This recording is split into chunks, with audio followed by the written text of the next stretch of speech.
Hello, sacred sluts and sensual souls. My name is Isabel. I am a cosmic creatrix, erotically existing, and I wanted to share something with you all. I am posting this on my Patreon on June 20th. The written form of this with links and all that type of good stuff, but I wanted to post this also on here so that you all can experience it and to see me talk about these things. So today we're going to be talking about the Luda phase. The Luda phase is definitely one of those phases that gets a pretty bad rep, um, mainly because that's where PMSing usually resides. So a lot of mood swings, appetite, all that type of good stuff.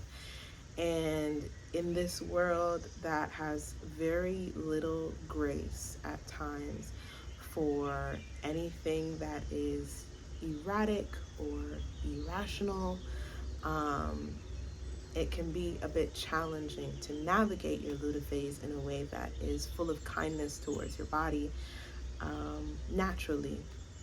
Well, I would not say naturally, through the nurture lens, right? Because the way that our environment shapes how we interact with ourselves has a profound impact on how we continue to live our lives. And so I created this post as a reminder because I needed it. I literally, after I wrote this, um, I did the activity myself and cried and screamed and literally held myself, rocking back and forth, not asking myself to be rational, but to just allow my emotions to emote, to not ask them for explanations, because my emotions don't need explanations. They just need to be and exist. And that is amazing. So, without further ado, I will read to you. Hold me. I'm feeling. The Luda phase has been categorized as the autumn phase, where you are beginning to slow down and allow yourself to come back inward as your body prepares for menstruation. During this time, your emotional landscape can be a bit of a landmine, where bombs with tears of sadness and tears of joy are living right next to each other.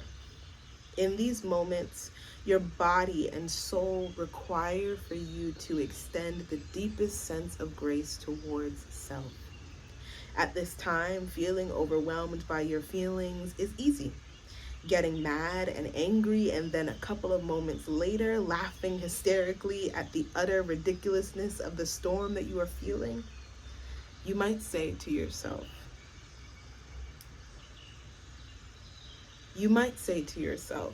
nothing is wrong.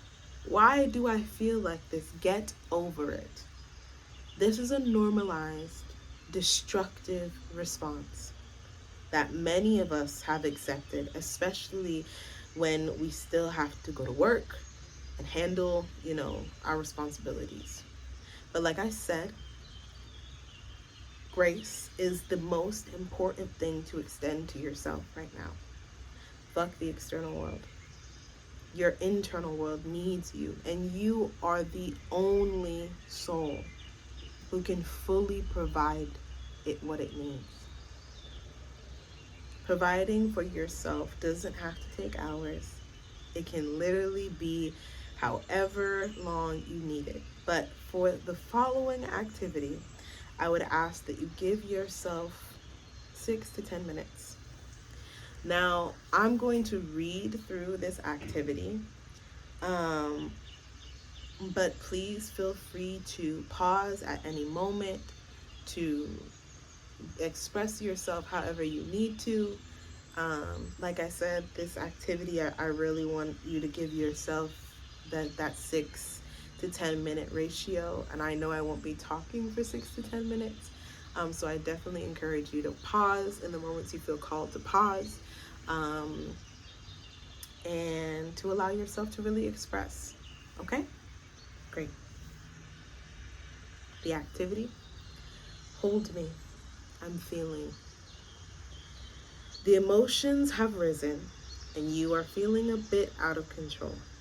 Maybe like you might scream at the next person who breathes and then burst into tears. Yeah, let's not do that.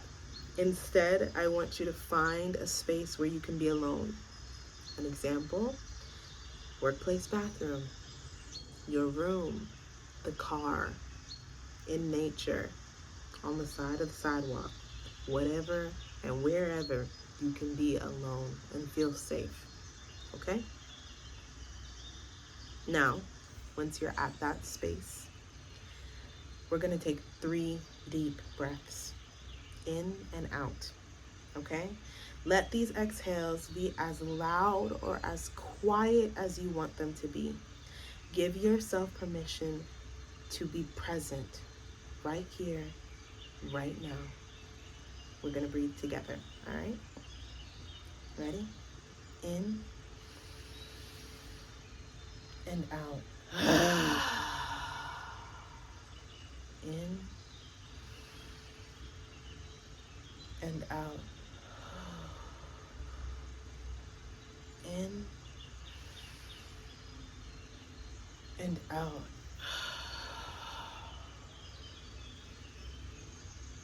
Great. You did it. Congratulations. Now I want you to wrap yourself in a big, loving, warm hug. Emotions are gonna come up. Emotions are coming up. And I don't want you to stifle them. Let the tears fall.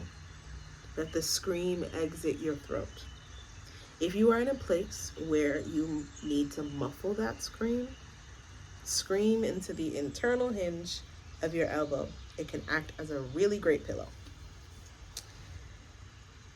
Don't try and force yourself to feel better. You don't even invite rational thought into your head, okay? And if it comes in unannounced, focus back on your feelings because you deserve to feel them in the cocktail that they are currently presenting themselves in so you can actually release. Now, you've released them. Let go of that hug and with gentle fingers, touch on the skin of your arms, thanking them for holding you, for holding and receiving your emotions without asking anything from you in return. Place your fingers gently on your throat and your eyes, thanking them for releasing, for not holding back, for expressing without facade or filter. If a conditioned voice in your head tells you somehow you could have done this exercise better, or that this wasn't worth it at all, kindly or unkindly, go tell that thought to fuck it off, okay? Because you did the best that you could with the resources that you currently have. Thank yourself for standing up to your internal bully.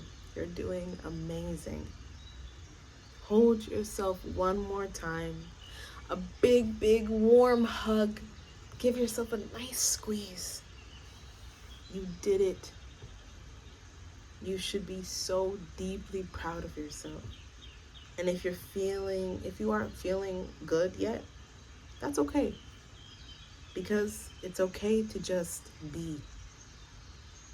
If you're still feeling not so great, or the anger, sadness, hysterical laughter cocktail showcases itself once again later in the day, give yourself grace.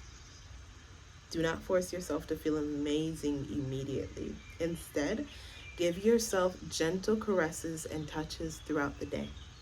Some examples: run circles in your palm. with your thumb on the inside and on the outside. Use your palm to massage your thighs or your knees or your legs.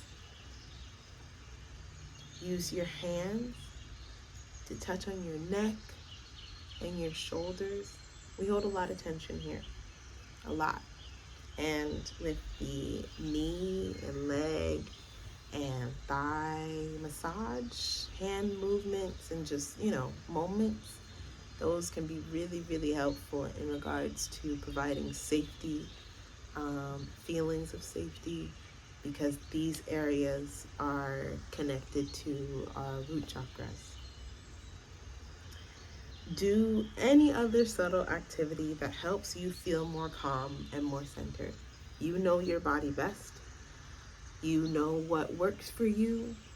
As someone who identifies as neurodivergent, I have different activities that make me feel safe via stimming, and that is very different for every single person. So whatever helps you to come back to self in a way that is grace-filled and kind towards self, go for it, babes. I want to thank you for showing up for yourself and your senses today. You are radiant, darling. Sensually. Eza. Bye.